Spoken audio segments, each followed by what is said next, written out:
Hello friends, welcome back to the new video sports ಅಡ್ಡ Kannada. So Mumbai Indians ವಿರುದ್ಧ RCB ಗೆದ್ದ ನಂತರ WPL ಪಾಯಿಂಟ್ಸ್ ಟೇಬಲ್ ಹೇಗಿದೆ?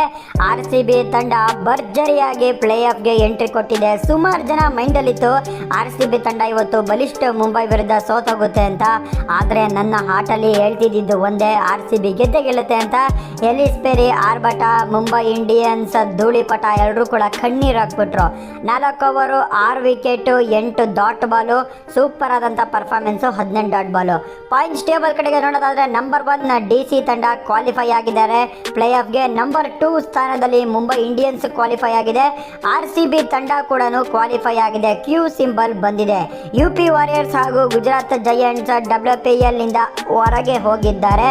RCB ತಂಡ ಪ್ಲೇ ಆಫ್ಗೆ ಕ್ವಾಲಿಫೈ ಆಗಿದೆ. ನಂಬರ್ 1 ತಂಡ ಡೆಲ್ಲಿ ಫೈನಲ್ನ ಆಡ್ತಾರೆ. ಮುಂಬೈ ಇಂಡಿಯನ್ಸ್ ಹಾಗೂ RCB ಎಲಿಮಿನೇಟರ್ನ ಆಡ್ತಾರೆ. ಇಬ್ಬರಲ್ಲಿ ಯಾರು ಗೆಲ್ತಾರೋ ಅವರು ಹೋಗ್ತಾರೆ. WPL ಕಡೆಯಿಂದ ಅಫಿಷಿಯಲ್ ಆಗಿ ಕ್ವಾಲಿಫೈಡ್ ಅಂತ ಕೂಡ ಬಂದಿದೆ. ಇದಕ್ಕೆ ಪ್ರಮುಖ ಕಾರಣ ಯಾರು? 8 ಪಂದ್ಯದಲ್ಲಿ ಚೆನ್ನಾಗಿ ಪರ್ಫಾರ್ಮೆನ್ಸ್ ಕೊಟ್ಟಿದ್ದು ಯಾರು ನೋಡೋದಾದರೆ, ಮೊದಲನೇದಾಗಿ ಸ್ಮಿತಿ ಮಂದಣ್ಣ ಚೆನ್ನಾಗಿ ಪರ್ಫಾರ್ಮೆನ್ಸ್ ಕೊಟ್ಟರು, ಪೆರಿ ಚೆನ್ನಾಗಿ ಪರ್ಫಾರ್ಮೆನ್ಸ್ ಕೊಟ್ಟರು, ರಿಚಾ ಘೋಷ್ ಕೊನೆಯಲ್ಲಿ ಚೆನ್ನಾಗಿ ಪರ್ಫಾರ್ಮೆನ್ಸ್ ಕೊಟ್ಟರು. ಬೌಲಿಂಗಲ್ಲಿ ಒಂದು ಸ್ವಲ್ಪ ಚೆನ್ನಾಗಿ ಆಗಬೇಕು ಅಷ್ಟೇ. ಆನ್ ಆ್ಯಂಡ್ ಆಫ್ ಥರ ಕಾಣಿಸ್ತಿದ್ದಾರೆ.